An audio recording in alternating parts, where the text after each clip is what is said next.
In the United States, a powerful blizzard has blanketed parts of the country, dumping almost a foot of snow across much of the country's northeast. More than 600,000 homes and businesses are without power, with New Jersey and Massachusetts the worst hit areas.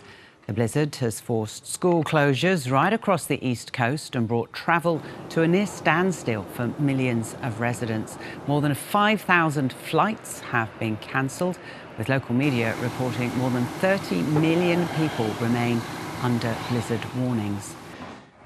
And look at New York Times Square. Well, it was deserted overnight. The city closed its streets to all non-essential vehicles, and people woke to a winter wonderland with cars and footpaths completely covered in snow.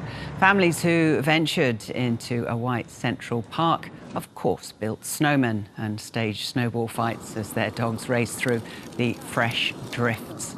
Some New Yorkers say it is the first time they've seen a snowstorm of this magnitude.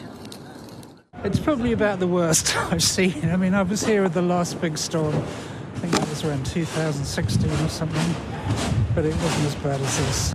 This is a once-in-a-lifetime storm. This is amazing. So my dog loves it, and I'm just going to hunker down inside. It's real.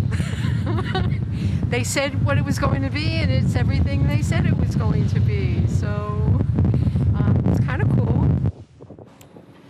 Well, it's the biggest blizzard on record for Providence and Rhode Island, with some parts of that region recording almost a metre of snow. The storm is expected to taper off by later today.